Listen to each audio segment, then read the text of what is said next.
আল্লাহ পাকের শুকরিয়া আমি কি দিয়ে আদায় করব? আল্লাহ তাআলাকে আমি কেমনে ডাকলে নিয়ামতের শুকরিয়া আদায় করা হবে? আমার ভাষা দিয়া প্রকাশ করতে পারবো না। ও বাজান, হাজারো নিয়ামতের মধ্যে আমরা ডুবে আছি। একটু গাছের দিকে তাকাইলে বোঝা যাবে আমরা কেমন নিয়ামতের মধ্যে ডুবে আছি। ও বাজান, আল্লাহ তাআলা সুন্দর তুলা গাছ বানায়া দিছে। এই তুলা গাছের কিন্তু সাপের কোনো প্রয়োজন হয় না। এই তুলা গাছের কিন্তু গরুর কোনো প্রয়োজন হয় না। এই তুলা গাছ দিয়া বাজান মানুষে কিন্তু ব্যবহার করে। এই তুলা মানুষই ব্যবহার করে। এই তুলা দিয়া মানুষ খেতা লেপ তুষক বানায়া, ও বাজান, এই তুলা দিয়া মানুষ বালিশ বানায়া আরামের মধ্যে ঘুমাইবে। আল্লাহ তাআলা এজন্য তুলা গাছ বানায়া দিছে। বলেন না সুবহানাল্লাহ। আমি কুরআনুল কারীম থেকে যে আয়াতে কারিমা তেলাওয়াত করেছি, আল্লাহ তাআলা বলেন, ইন্নামাল মুমিনুনা আল্লাযীনা ইযা যুকিরাল্লাহ ওয়াজিলাত কুলুবুহুম ওয়া ইযা তুলিয়াত আলাইহিম আয়াতুহু যাদাতুহুম ঈমানা। আল্লাহ তাআলা বলেন, এমন কিছু মানুষ আছে যে মানুষগুলোর ঈমান বৃদ্ধি হইতে থাকে। এমন কিছু মানুষ আছে যে মানুষের ঈমান বৃদ্ধি হইতে থাকে। কুরআনুল কারীমের তিলাওয়াত যখন বান্দা শুনবে, এই বান্দার ঈমান বাড়তে থাকবে। আজকে মাহফিল আমতলিতে হইতেছে। এই মাহফিল শুনা কিছু কিছু মানুষ মাহফিলে আসবে, কথাবার্তাগুলা শুনবে, কুরআনুল কারীমের আয়াত শুনবে, তেলাওয়াত শুনবে, আল্লাহ ওয়ালার জবান থেকে মধুর খুতবা তারা শুনবে। আল্লাহ তাআলা বলেন, বান্দা যখন কোরআন শুনবে,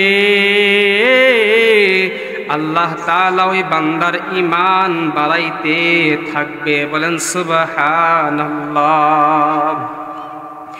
ঈমান কারে কয় বাজান? ঈমান হলো বিশ্বাসের নাম। হযরতে বেলাল রাদিয়াল্লাহু তাআলা আনহু একজন ঈমানওয়ালা সাহাবী ছিলেন। ও বাজান, বেলাল দেখতে খুব কালো ছিল। বেলাল দেখতে খুব সুন্দর ছিল না। বেলাল এত কালো ছিল, বলে মা বোনেরা যেমন খানা পাক করে, ওই পাতিলের নিচের অংশটুকু যেরকম কালো, তার চাইতেও বেশি কালো ছিল বেলাল। এই বেলাল নবী আলাইহিস সালামের একজন মুয়াজ্জিন ছিল। নবী আলাইহিস সালাম এই বেলালকে মসজিদ নববীর মুয়াজ্জিন বানাইছিলেন। ও বাজান, এই বেলাল যখন আজান দিত, আজানটা উচ্চারণ সহিও হইতো না। আশহাদু আল্লাহ ইলাহা ইল্লাল্লাহ বলতে পারতো না। সে বলতো আশহাদু আল্লাহ ইলাহা ইল্লাল্লাহ, উচ্চারণ সহি হইতো না। ও বাজান, এই বেলালকে নবী আলাইহিস সালামের কাছে সাহাবায়ে কেরাম বলল, নবী গো, এই মসজিদ নববীর একজন মুয়াজ্জিন যদি বেলালকে না বানায়া অন্য কাউকে বানাইতেন ভালো হইতো। একদিন বলে, 2 দিন বলে, 3 দিন বলে। এরপর নবী আলাইহিস সালাম বললেন, ঠিক আছে, শোনো, আগামী কালকে থেকে বেলাল আজান দিবে না। আজান দিবেন নতুন মুয়াজ্জিন নিযুক্ত করা হলো। এশারের আজান হলো, এরকম মধুর সুরে আজান হলো, আল্লাহু আকবার আল্লাহু আকবার আল্লাহু আকবার আল্লাহু আকবার। এরকম মধুর সুরে যখন আজান হলো, হযরত বেলাল দিকে সেজদায় পড়ে কান্না আরম্ভ করছে। বেলাল সেজদায় পড়ে কান্না আরম্ভ করছে আর বলতেছে, ও মালিক, ও আমার মাওলা, আমি যে বেলাল কালো, আমি তো এমনি এমনি কালো হতে পারি নাই, আমার ঠোঁটগুলা মোটা, এটা তো আমি বানাই নাই, আমার চেহারা কালো, এজন্য তো আমি দায়ী না। আল্লাহ, আমি আজান দিতাম, আমার মায়ার নবী ইমামতি করতেন, আজকে থেকে আরেকটা মুয়াজ্জিন নিযুক্ত করা হইছে। আল্লাহ, আমি কি দোষ করলাম? বাজান রে, এরকম বেলাল রাদিয়াল্লাহু তাআলা আনহু যখন আজান দিতে পারে নাই, সেজদায় পড়ে কান্না আরম্ভ করছে। এই দিক দিয়ে আজান হইছে মধুর সুরে, কিন্তু সূর্য উঠে না। ও বাজান, বেলাল রাদিয়াল্লাহু তাআলা আনহুর কান্না আল্লাহর আরশে চলে গেছে। ও বাজান, আল্লাহ কিন্তু কালো দেখে না, আল্লাহ কিন্তু ঠোঁট মোটা দেখে না, আল্লাহ দেখে বান্দার অন্তর। এদিকে আজান হইল কিন্তু সুবহ সাদেক হয় না। জিবরাইল আলাইহিস সালামের আগমন, জিবরাইল আলাইহিস সালাম এসে বলেন, নবী গো, আজকে কি আজান হবে না? পয়গম্বর আশ্চর্য হয়ে গেলেন, বলেন, জিবরাইল কেমন কথা বলো, এত সুন্দর কণ্ঠে আজান হইল, তুমি কেমন কথা বলো আজান হবে না? জিবরাইল আলাইহিস সালাম বলেন, নবী গো, এত সুন্দর কণ্ঠে আজান হলেও হবে না যতক্ষণ পর্যন্ত বেলাল আজান না দিবে, সূর্য উঠবে না। বেলালের মতো আজান যদি দিতে পারিতাম, স্বপ্নে যুগে নবীর দেখা আমরা পাইতাম, স্বপ্নে যুগে নবীর দেখা আমরা পাইতাম। বেলালকে বললেন, পয়গম্বর বেলাল আজান দাও। আজান দেওয়া হলো। এবার শবে সাদেক হলো, নবী আলাইহিস সালাম ইমামতি করলেন। কিছুদিন পর যখন পয়গম্বর মায়ার নবী যখন দুনিয়া থেকে ওয়াফাত হয়ে গেল, চলে গেলেন, ইন্তিকাল হয়ে গেল, বেলাল রাদিয়াল্লাহু তাআলা আনহু বলে, যেই মদিনার মধ্যে আমার মায়ার নবী নাই, এই মদিনার মধ্যে আমি থাকবো না। যেই মদিনার মধ্যে আমি আজান দিব আর আমার মায়ার নবী ইমামতি করবে না, ওই মদিনার মধ্যে আমি আর আজান দেব না। ও বাজান, বেলাল যখন মদিনা ছেড়ে 6টা মাস অতিক্রম করলো, স্বপ্নে যোগে পয়গম্বর বলে, ও বেলাল, মদিনায় কেন যাও না? আজান কেন দেও না? আমারে কি বেলাল তুমি ভুইলা গেলা নাকি? বেলাল রাদিয়াল্লাহু তাআলা আনহু নবী আলাইহিস সালামের অনুমতিতে আদেশ ক্রমে মদিনায় যখন ঢুকছে, মদিনায় ঢুইকা আবার আজান দিবে, এমন সময় মক্কার ছোট ছোট বাচ্চাগুলা দৌড়াইয়া বাসায় চলে গেছে। বাসায় গিয়া বলে, মা গো, ও মা, বেলাল আইছে, আজান দিবে, মনে হয় নবী মদিনার মধ্যে আসবে।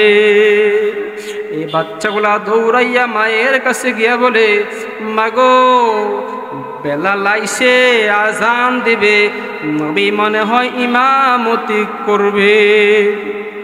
কিন্তু না না, বেলাল যখন আজান দিল, মদিনার মধ্যে কান্নার রোল পইড়া গেছে। বাজান রে, বলতেছিলাম ইমান কারে কয়? এ বেলাল যখন ইমান গ্রহণ করছে, উমাইয়ার গোলাম ছিল বেলাল। বেলালকে মরুভূমির মধ্যে শোয়া এরকম পাথরের সাফা দিয়া রাখা হতো, আর বেলালকে বলা হতো, বেলাল ইমান সাইরা দাও, আর না হয় ছটফট কইরা মারা যাও। বেলালের জবান থেকে আওয়াজ আসতো, আহাত আহাত। ও বাজান, বেলাল ইমান গ্রহণ করার কারণে তার জীবন যাইতেছে, ইমান যায় না।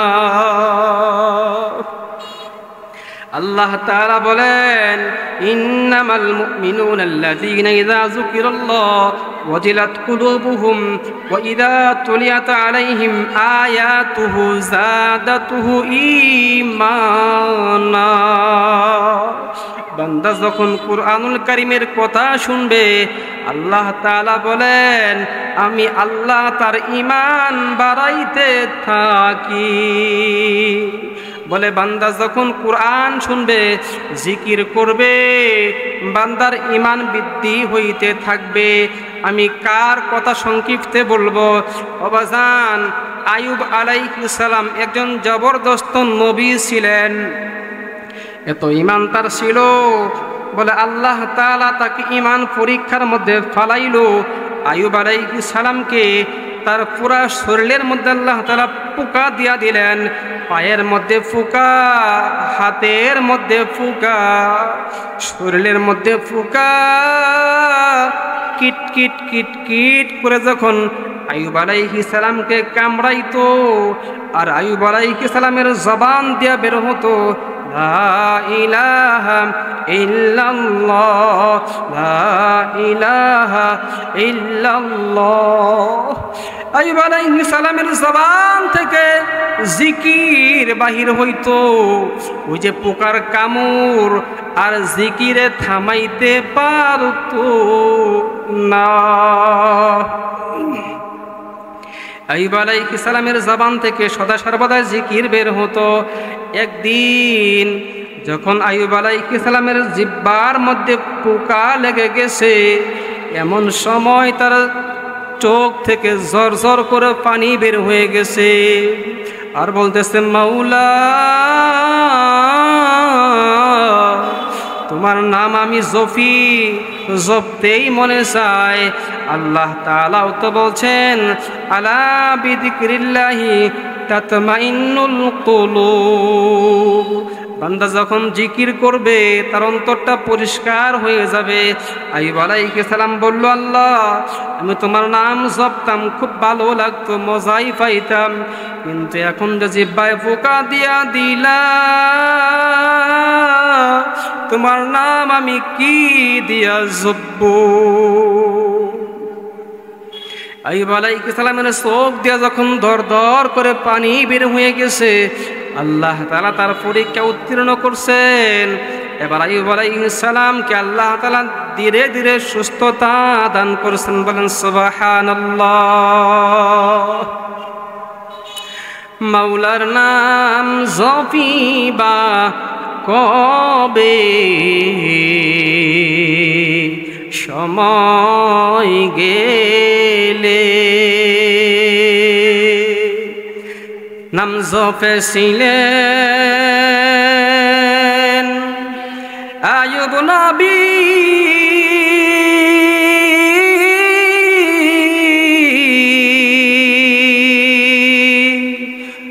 পোকার কিরায় ধরলেন তারে রে,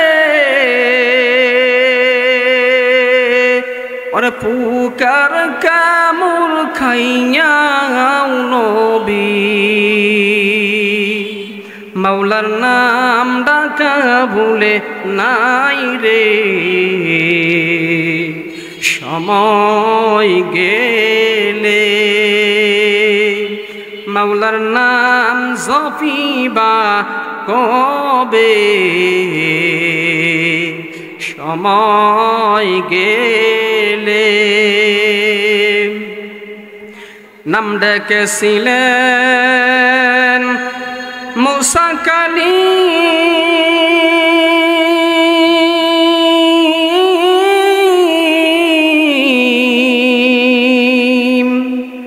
মাওলা দেখতে চেয়েছিলেন রে, মাওলাই নিজেই বললেন লং তারানি, দেখা হবে না দুনিয়ায় রে, সময় গেলে মাওলার নাম জপিবা কবে, সময় গেলে। বাজার আইয়ুব আলাইহিস সালাম আল্লাহকে ডাকতো, মজা পাইতো, শরীরের মধ্যে কিরা লেগে গেছে, এরপরে আল্লাহকে ডাকা ভুলে নাই। এমন কিছু আল্লাহর কুতুব আছে, আল্লাহর কিছু মাহবুব বান্দাও আছে, এমন হাজারো প্রমাণ পাওয়া যায় তার দাড়ি ছিল না, টুপিও ছিল না। এরকম কালো ডাকাতের ঘটনা আমরা শুনেছি। এই কালো ডাকাত বলে আমার যন্ত্রণায় মানুষ ঘুমাইতেও পারতো না, আমার যন্ত্রণায় বাচ্চারা ভয় পাইতো, আমার যন্ত্রণায় মানুষ রাতের বেলা বাড়ি ছাইরা থাকতো। এই কালো ডাকাত বলে আমাকে কিছু মানুষ দরিয়া যখন বাজান রে চরমনায়ের ময়দানে নিয়ে গেছে,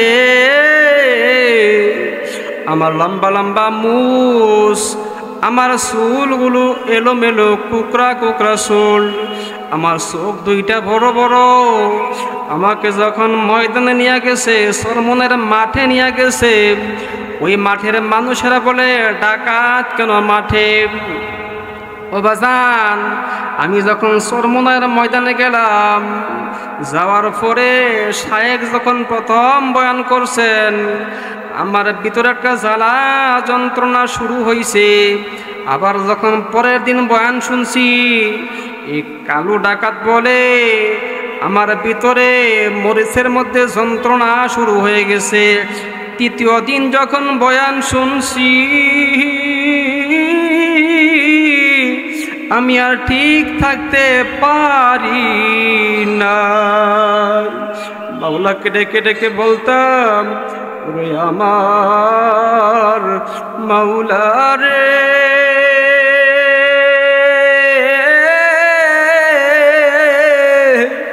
ওরে আমার মাশউক রে, কেমনে একা দিব পারি অন্ধকার কবরে। 3.5 হাত নৌকা নিয়া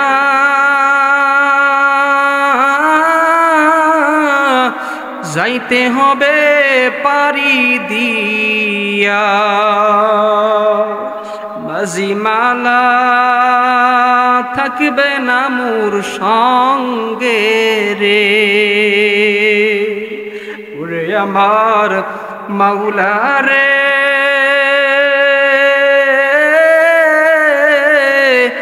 ওরে আমার মাশউক রে, কেমনে একা দিব পারি অন্ধকার কবরে। কালো ডাকাত বলে শাখের জবান থেকে যখন বয়ানগুলা শুনলাম, বয়ান শোনার পরে আমার ভিতরে একটা পরিবর্তন চলে আসলো। এখন আমি মাওলার জিকির পাইয়া জিকিরের মধ্যে মশগুল হইয়া ডাকাতি ছেড়ে দিয়েছি। এখন আমি লম্বা জামা পরি, দাড়িও রেখে দিয়েছি, এখন হালাল পথে থাকি, মানুষকে আর ভয় দেখাই না। ও বাজান, আল্লাহর হাবিব সাল্লাল্লাহু আলাইহি ওয়াসাল্লাম বলেন, আল মারউ মা মান আহাব্বা, দুনিয়ার মধ্যে যার সঙ্গে যার মুহাব্বত হবে, কিয়ামতের ময়দানে তার সঙ্গে তার হাসর হয়ে যাবে। এই জন্য বলতেছি, আল্লাহর মাহবুব বান্দা বান্দিগণ, যার কারণে আমার মাইকের আওয়াজ পৌঁছিতেছে, একজন খাঁটি আল্লাহর ওলি দেখা তার হাত ধইরা একটু আমল আখলাক নিয়া কবরে যাইও। কবর কিন্তু বড় কঠিন জায়গা, কবর কিন্তু সাপ বিশ্বর ঘর। আল্লাহ তাআলা কালামের মধ্যে বলেন, নারুল্লাহিল মুকাদাতুল্লাতী তাত্তারিউ আলাল আফইদাহ ইন্নাহা আলাইহিম মুসদা ফি আমাদিম মুমাদ্দাদা। ও বাজান, দুনিয়ার মধ্যে মানুষ পরীক্ষা দেয়, একবার ফেল করলে আবার কিন্তু পরীক্ষা দেওয়া যায়, আবার ফেল করলে আবার কিন্তু পরীক্ষা দেওয়া যায়।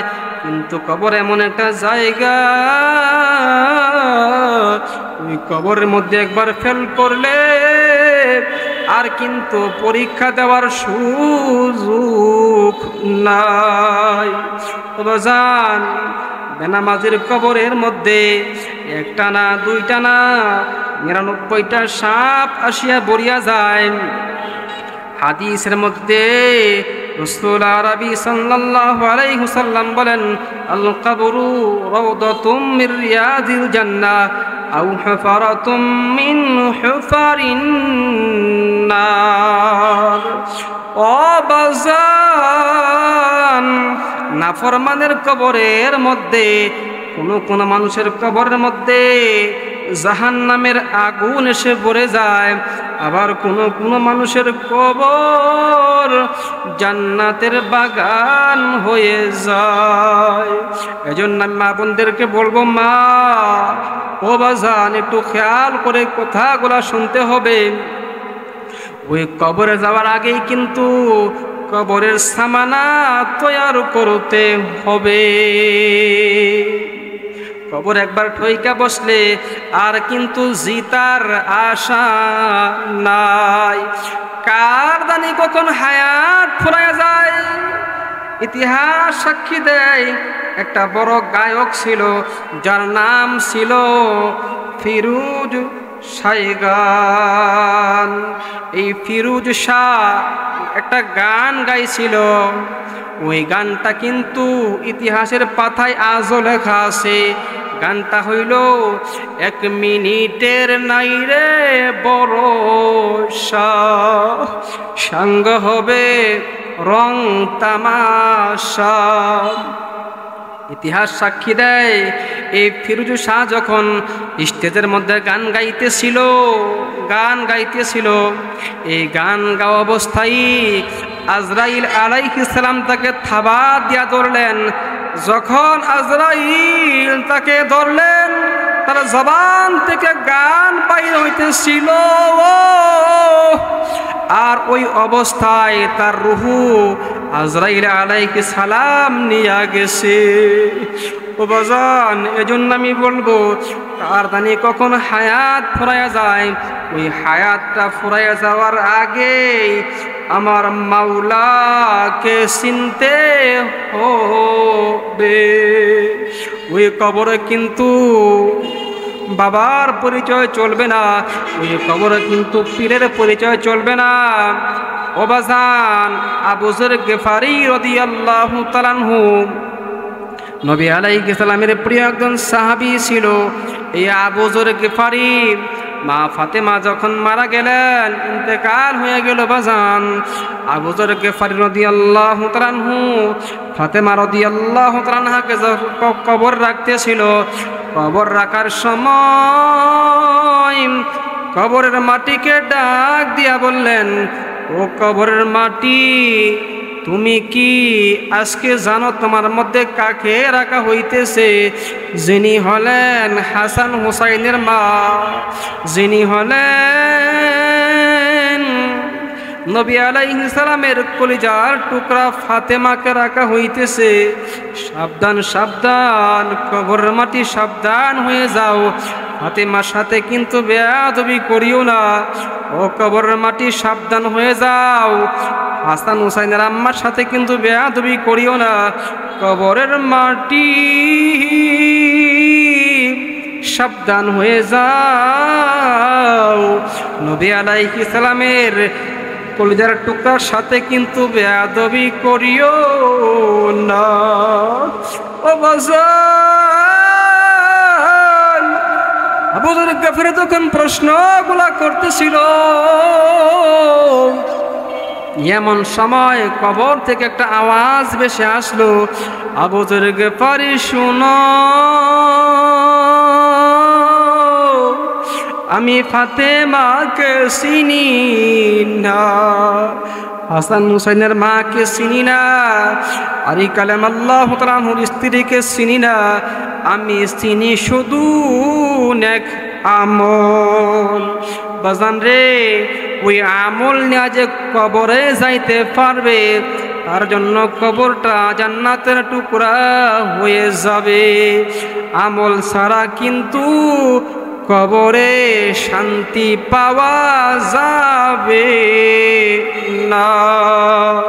এই জন্য মা বোনদেরকে বলবো, মা আজকে কিন্তু চতুর্দিক থেকে আপনাকে আমার ঈমান হরণ করার জন্য চেষ্টা চলতে আছে, তদবির চলতে আছে। মাগো, ওই ঈমানটাকে হেফাজত করতে হবে। ঈমানটাকে বাঁচাইয়া যদি কবরে যাইতে পারো, ওই কবরটা জান্নাতের টুকরা হয়ে যাবে। মা একটা উদাহরণ দিয়ে বলতে চাই, একটা শিয়াল এক কাকড়ার গর্তের পাশে গিয়া বলতেছে ওই কাকড়াকে দইরা খাবে, এজন্য কাকড়া তো ঘর থেকে বাহির হয় না। খুব পর্দানিশিনী কাকড়া, ঘর থেকে বাহির হয় না। এবার শিয়াল চালাকি কইরা বলে, কাকড়া আমি তোমাকে ঘর থেকে বাহির করবই। এবার শিয়াল কি করলো, ওই কাকড়ার গর্তের পাশে গিয়া সালাম দিতেছে, সুন্দর করিয়া বলতেছে, কাকুরি মাকুরি পরমা সুন্দরী, ঘর থেকে বাহির হও, তোমারে সালাম করি। মা বোনদেরকে বলবো, মা একটু কথাগুলো খেয়াল করে শুনেন।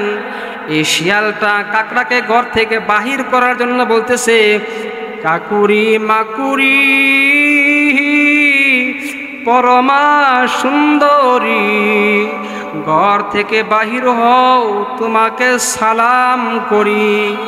ও বাজান, আপনারা বুঝে থাকলে বলেন, এই কাকড়াটা কি এই শিয়ালকে কাকড়াকে সালাম করবে নাকি দইরা খাবে? সে কিন্তু দইরা খাওয়ার জন্য এত ছলনা দিয়া ঘর থেকে বাহির কইতে চাইতেছে। ও বাজান, কাকড়াও তো খুব পর্দানিশিনী কাকড়া। কাকড়াটা গর্ত থেকে বলতেছে, দিনটা আজকা মেঘলা মেঘ। ওই কাকড়া ছিল পর্দানিশিনী কাকড়া। ওই কাকড়াটা গর্ত থেকে সুন্দর করে জবাব দিল, দিনটা আজকা মেঘলা মেঘলা বাপ, গায়ে আসছে জ্বর, আজকের সালামটা তুই বাহির থেকেই কর। এবার বোঝা গেল, পর্দা করলে ওই কাকড়ার মতো করতে হবে। চতুর্দিক থেকে বেদিন, ইহুদি, নাসারা, খ্রিস্টান মাগো আপনার আমার ঈমানটাকে হরণ করার জন্য কতই না চেষ্টা করতেছে। ওই ঈমানটাকে বাঁচাইয়া, ওই কাকড়ার মতো ঈমানটাকে বাঁচাইয়া, উমা পর্দা কইরা আমল একটু নিয়া কবরে যাইতে হবে। এই যে শাবান মাস প্রায় শেষ হয়ে যাইতেছে, আল্লাহর পয়গম্বর সাল্লাল্লাহু আলাইহি ওয়াসাল্লাম একটা দোয়া করতেন, আল্লাহুম্মা বারিক লানা ফি রজব ওয়া শাবান ওয়া বাল্লিগনা রমাদান। আল্লাহ আমাকে রজব এবং শাবান মাসের বরকত দান করেন, মাহে রমজান পর্যন্ত হায়াত বাড়ায়া দেন। আজকে তো শবে বরাতের রাত। ও বাজান, এই রাত্রে পয়গম্বর কি করতেন একটু বলে যাই, একটু শুনেন। আজকের এই রাত্রে পয়গম্বর আলাইহিস সালাম মা আয়েশা বলেন, আমি পয়গম্বরকে দেখি, আমার ঘরে পয়গম্বর আগমন করলেন, জামা কাপড় খুলছেন, শুয়া পড়বেন, এমন সময় দেখি পয়গম্বর আবার সুন্দর করে জামা কাপড় গায়ে দিলেন। আমি মনে করলাম অন্য কারো ঘরে গিয়া থাকবেন, না না, আমি দেখি পয়গম্বর অন্য কারো ঘরে না যাইয়া কবরের পাশে গিয়া গুনগুন গুনগুন করে কান্দে আর আল্লাহকে ডাক দে, বলে আল্লাহ, ওই কবরে আমি একা কেমনে থাকবো। আল্লাহর বান্দা বান্দিরা, এজন্য বলতে চাই, পয়গম্বর যদি কবরের ভয়ে কান্দে, আমি আর তুমি কেমন মানুষ হইলাম? আমাদের চোখ দিয়া কেন জাহান্নামের ভয়ে পানি আসে না? আল্লাহর মুহাব্বতের বান্দা বান্দিরা, আল্লাহকে ডাকবো, কবরের ভয়ে কান্নাকাটি করব, পিতা মাতার সেবা করব, মায়ের দোয়া নিব। ও আমার প্রাণের মা, মাগো মা, কোথায় গেলে মোরে সারিয়া? ইয়াতীম আমি, নয় না কেহ ডাকিয়া। ও আমার প্রাণের মা, মাগো মা, কোথায় গেলে মোরে সারিয়া? ইয়াতীম আমি, নয় না কেহ ডাকিয়া। জীবনের মূল কষ্ট মায়ের, প্রসব বেদনাই, সাত আসমান সাত জমিন তখন মায়েরই মাথায়। জীবনের মূল কষ্ট মায়ের, প্রসব বেদনাই, সাত আসমান সাত জমিন তখন মায়েরই মাথায়। আমার সুন্দর মুখ দেখে মায়ের, আমার সুন্দর মুখ দেখে মায়ে দুঃখ যাই যে হাসাইয়া। ও আমার প্রাণের মা, মাগো মা, কোথায় গেলে মোরে সারিয়া? ইয়াতীম আমি, নেই না কেহ তুলিয়া। দুঃখে কষ্টে মায়ের জীবন আমাকে নিয়া, শুধু করিতে পারবো না ঋণ জীবনটা দিয়া। ঘুমের ঘরে স্বপ্ন দেখে কেঁদে দেই বুক বাসাইয়া। ও আমার প্রাণের মা, মাগো মা, কোথায় গেলে মোরে সারিয়া? জনম দুঃখী ইয়াতীম আমি, নেই না কেহ তুলিয়া। আল্লাহ তাআলা আমাকে সহ সকলকেই পিতামাতার খেদমত করার তৌফিক দান করুক।